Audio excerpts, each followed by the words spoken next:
Next, we'll continue with our next speaker. There's been a lot of research in sociology in the United States that the specialty coffee industry has not really been doing a very good job of engaging the Black American community. And as you can notice, a lot of our speakers, I guess all of our speakers today are from the USA. And this next speaker is no exception. However, she's been living in Melbourne, Australia for the past year, a little over a year now, originally from where I'm from, same place, Washington, D.C. And she's known as the Chocolate Barista. She runs a blog and social media under the Chocolate Barista, as well as under her own name, and we'll welcome her to the stage. Michelle Johnson, please, big round of applause.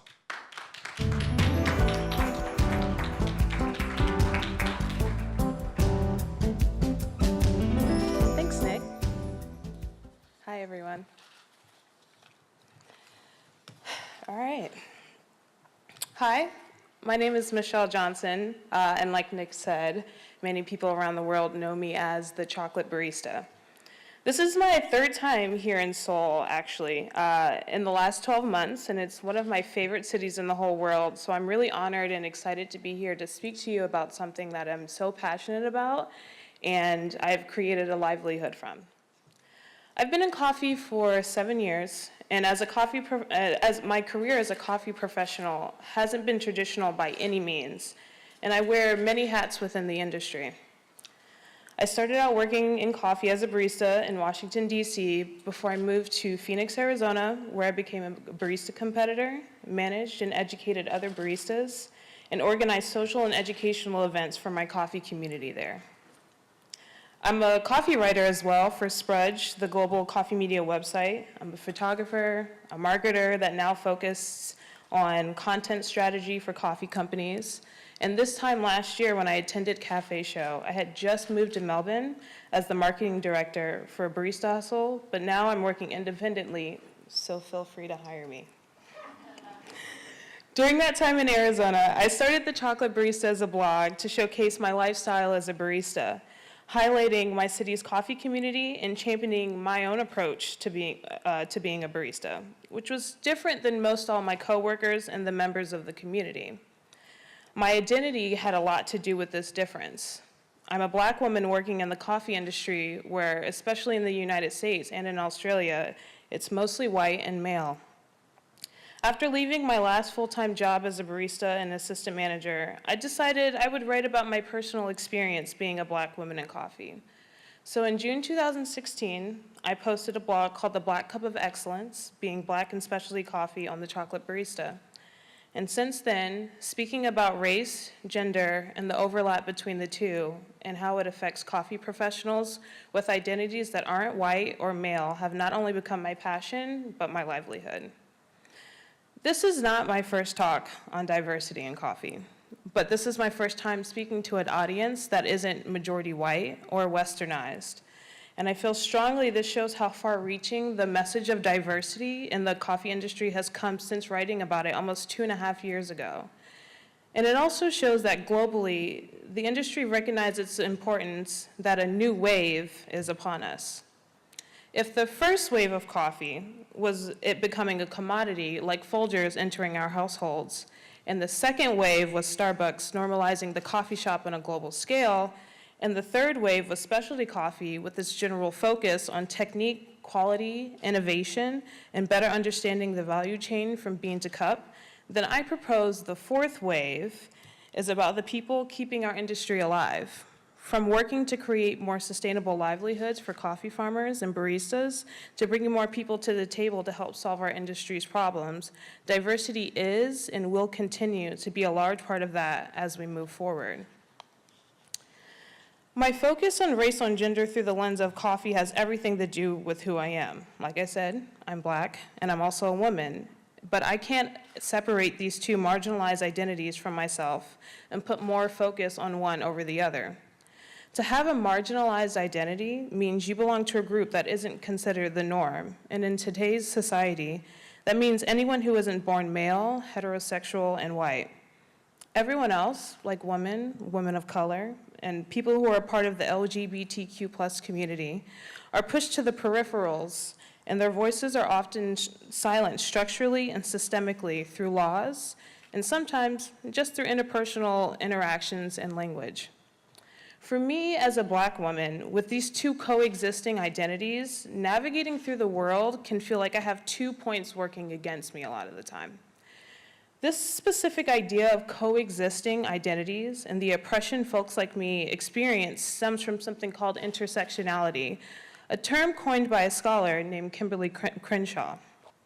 It's through intersectionality that we have a better understanding of how people with multiple coexisting identities, like women of color, for example, are further marginalized than people with one or no marginalized identity at all.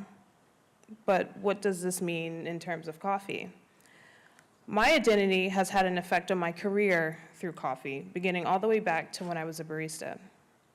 When I was training, my eagerness to learn was often looked down upon by my coworkers and trainers. I've had to work twice as hard to show I was capable of doing basic things like running an espresso machine and making pour-overs, even though I'd done extra research and training on my own time outside of the coffee shop. I would receive minimal support from my past company for competition, especially financially.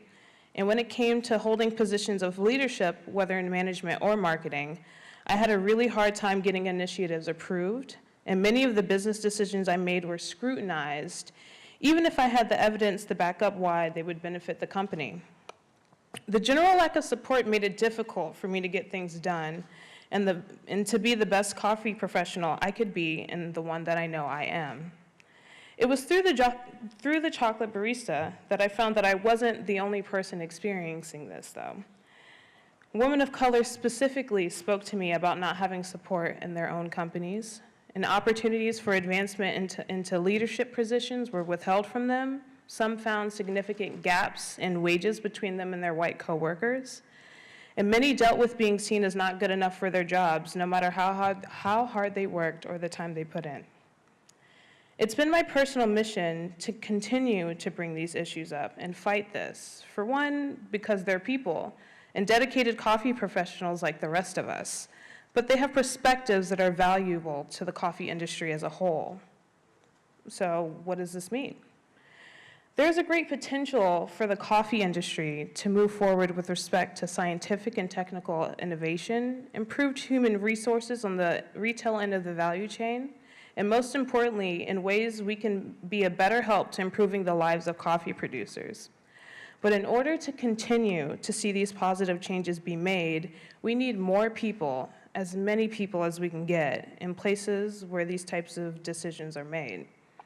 When we block people who are different from us from moving forward in their careers, it's a disservice we're doing to the industry as a whole. I've seen way too many times women of color overlooked even though they have perspectives that are valuable and can contribute to conversations about pressing topics in our industry regarding sustainability, expanding market reach to coffee consumers, and improving the internal health of our coffee businesses. Even as I stand here now with the amazing opportunity to tell you about this, I'm only one of very, very few in this position. But at the same time, I'm one of many that have a passion for coffee and our careers in it. Last night, I was thinking about how does this exactly apply to a place like Korea, where the people here aren't white, yet the culture is still quite homogenous. Well, in terms of gender, I urge you all to encourage and empower coffee professionals who aren't men from top to bottom. Share information and resources with women coffee business owners and help them to succeed as you would anyone else. Another principle that's important to remember, there's more than just diversity with respect to our identities and who we are. It's important to for the people around you that are helping to make decisions to be diverse in socioeconomic and educational levels. You want to have people who are creative and perhaps think outside the box or untraditional in their business approach. It's hard for a room of executives, all with business degrees, who all grew up upper class, to know what it's like for the people they employ under them and the people they're selling a product to. This is true in coffee as well. All of these perspectives, whether it's based in identity like gender and race, or otherwise, are imperative for ushering in this next wave of coffee. And if we're to balance the scales and champion diversity as an industry, the time to do this is now. Thank you.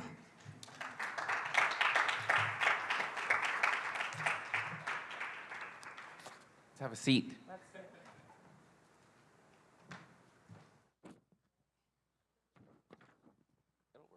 I'll turn it on. This is the part I wanted. Thank you, Michelle. Anytime. Yes, thank you. Welcome to Seoul. Thanks. Third time. Yes. And you said you really like coming here. I think it really likes having you here. Thanks for sharing. You really spoke about your experiences and what you've learned. Let's talk a little bit about your experiences now in Australia, because what that really does, you know, for the folks here, obviously a lot of us here are from here in Korea, specifically here in Seoul. And of course, it's important to hear your presentation, your story, because not only just for general awareness of what's important and what's being discussed in the greater industry, but also trying to think about how it applies to our work here or elsewhere. So that said, you know, with having had you now a good bit of international experience, let's start with that. We have a little bit of time. In what ways do you feel that your experience as a Black woman in a primarily white male-dominated industry in the US and in Australia, how does that inform maybe the other ways that people can apply the sharing of those experiences in their own way? Well, to start, living in Australia has been an experience. Whereas in the US, we are having a lot of these conversations and have had these conversations for a while, Australia is still quite behind in a lot of ways. They think they're a lot more progressive than they are. So what I've dealt with in Australia specifically has a lot more to do with gender.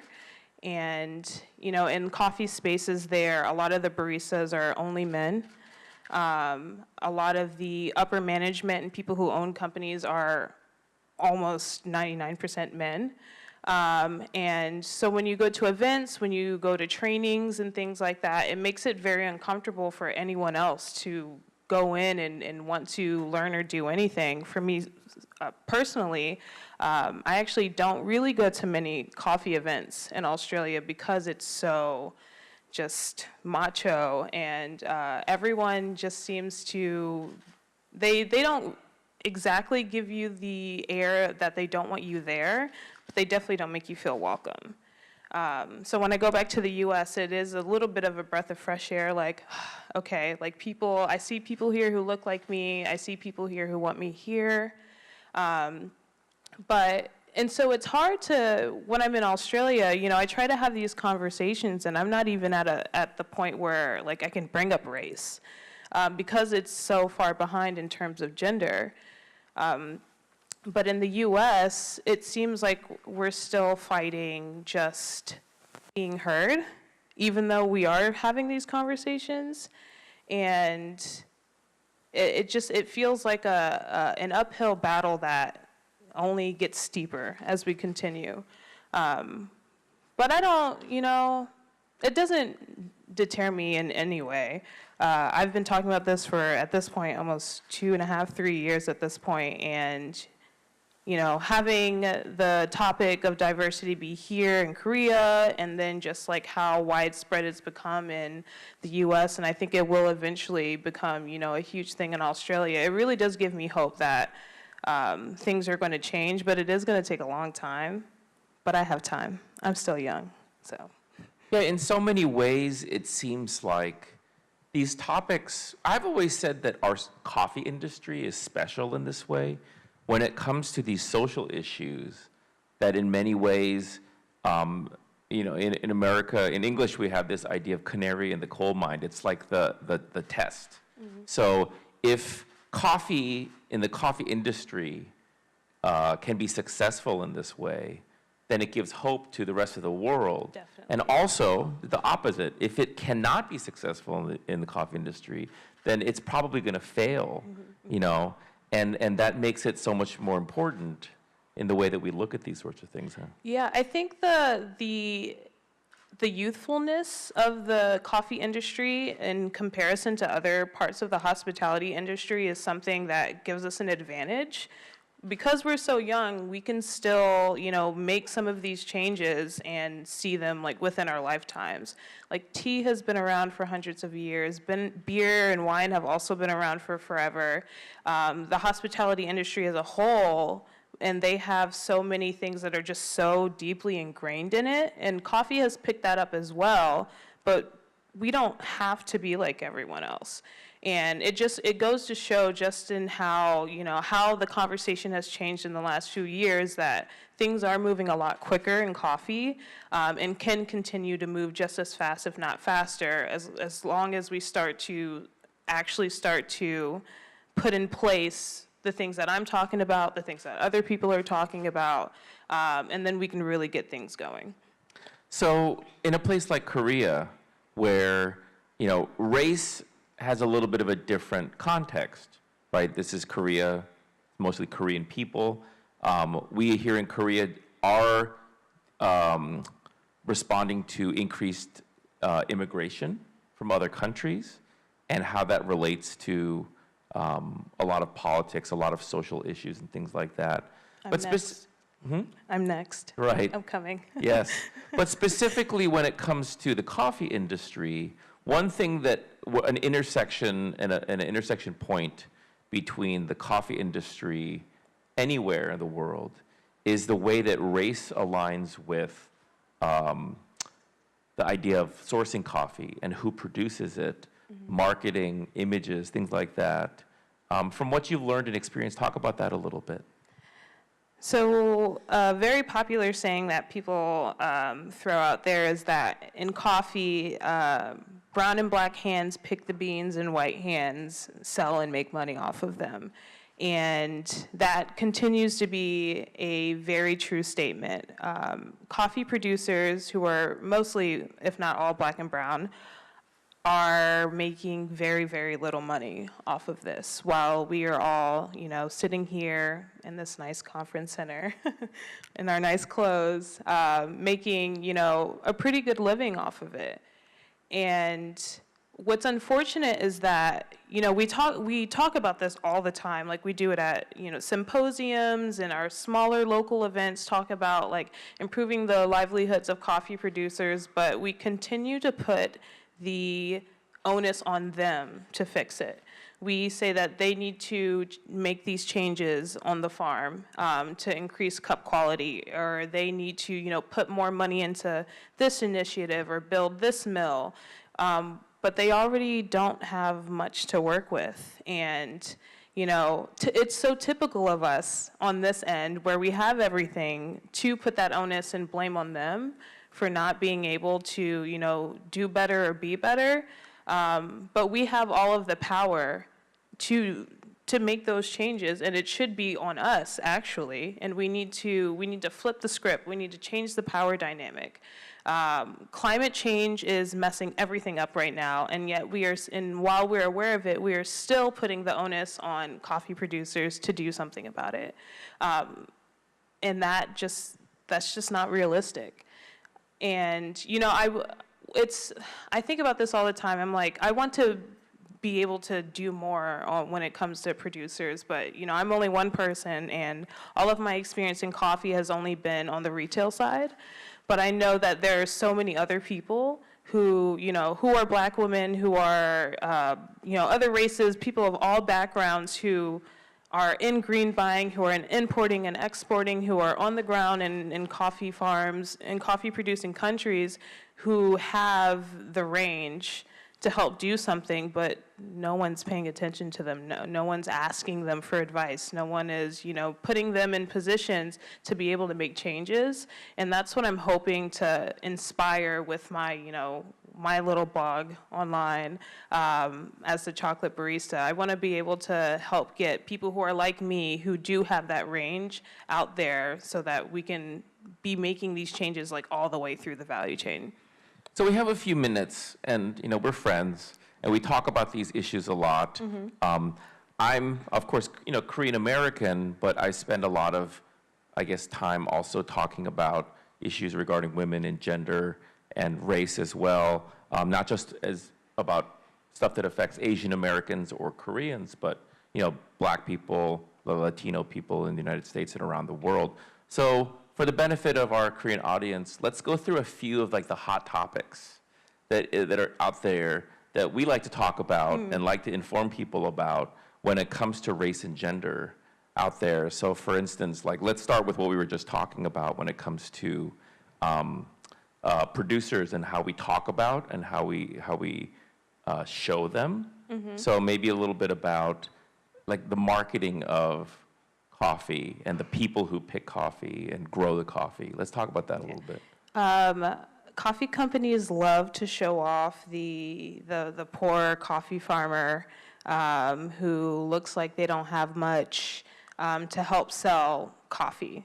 The coffee industry as a whole, the way I like to put it is that it's very performative in its philanthropy. Performative, we need to pick that apart. So just only show, not really having the real action. Yeah. Only showing. Right? Yeah, we like to believe that we are do-gooders, that we are, a part of this bigger... Helping. Helping this bigger mission to, help the poor coffee producers, which a lot of us are truly are doing that. God bless those people, like Colleen. But a lot of people are only doing it for show. They'll take the pictures, they'll post them on their website, they'll have them posted up in their coffee shops.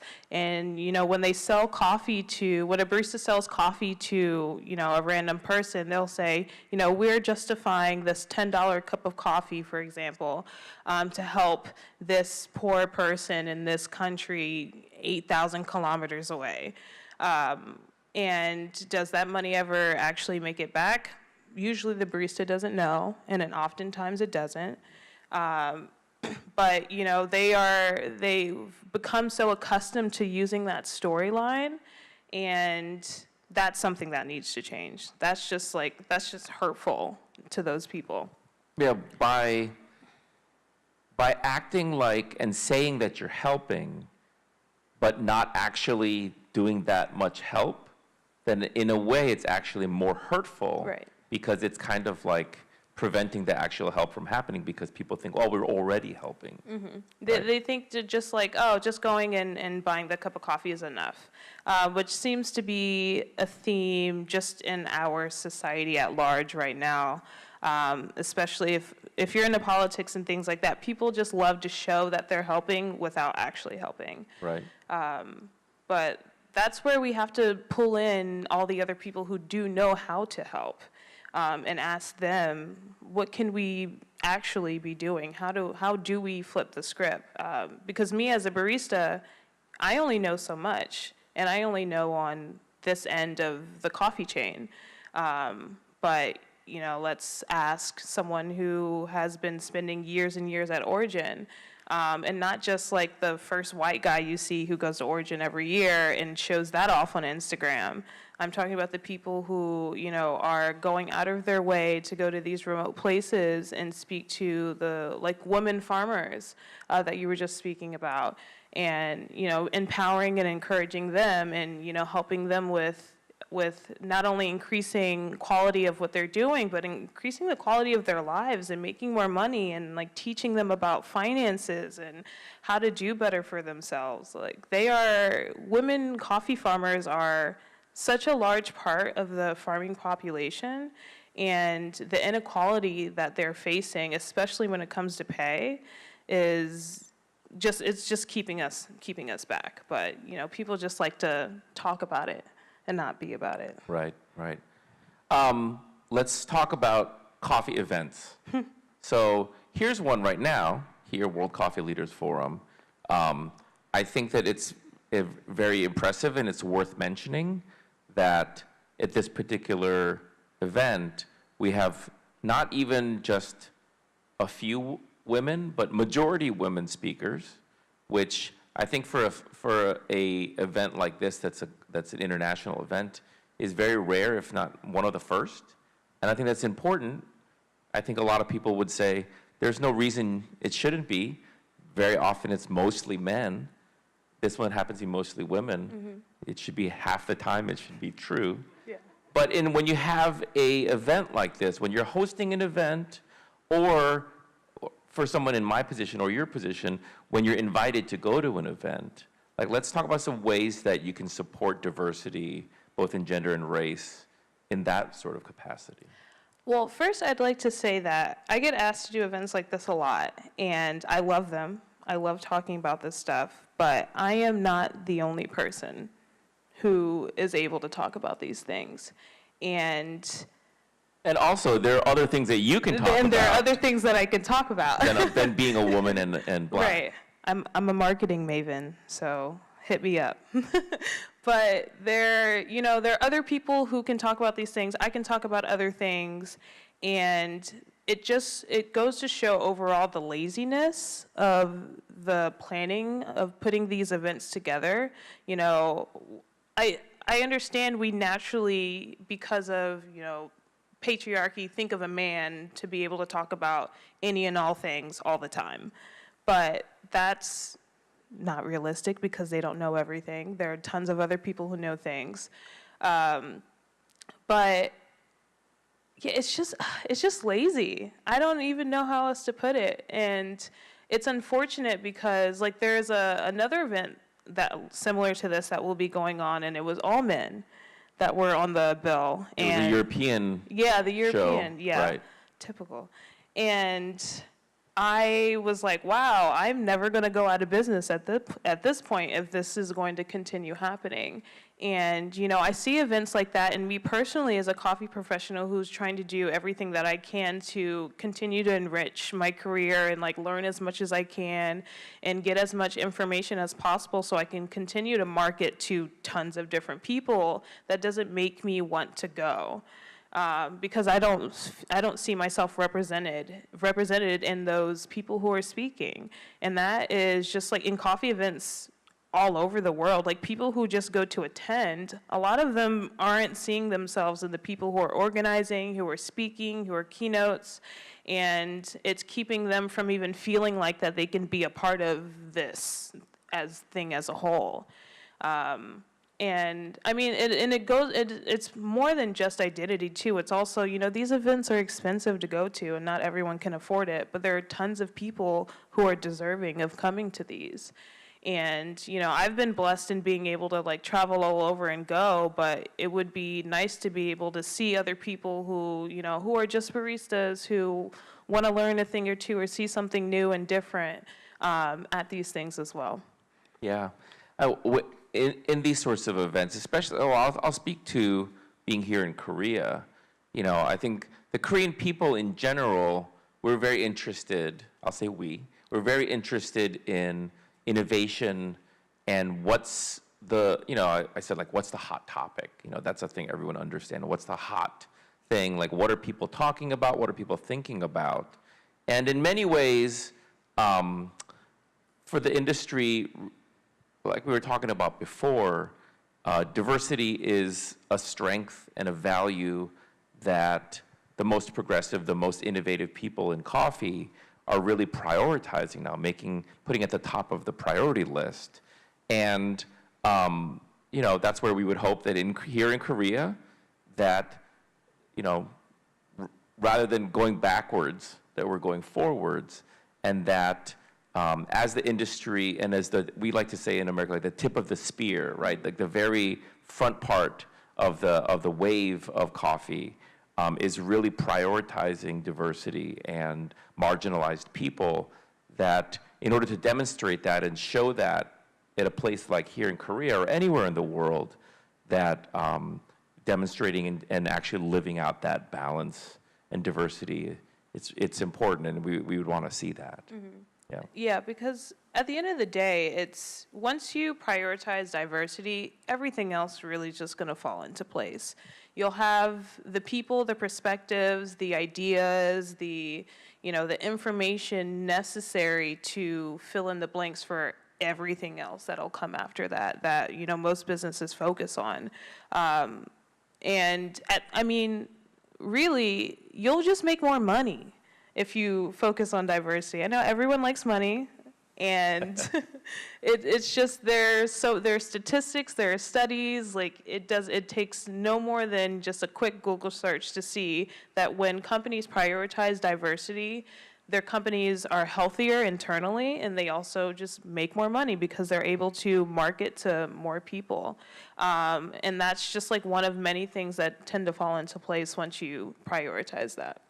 And I think that maybe we'll close by saying, being people who travel the world, engaging the specialty coffee industry in a lot of ways, people like us like to look around and it's almost like we're inspectors, traveling around, looking at what different organizations and companies and how they're acting.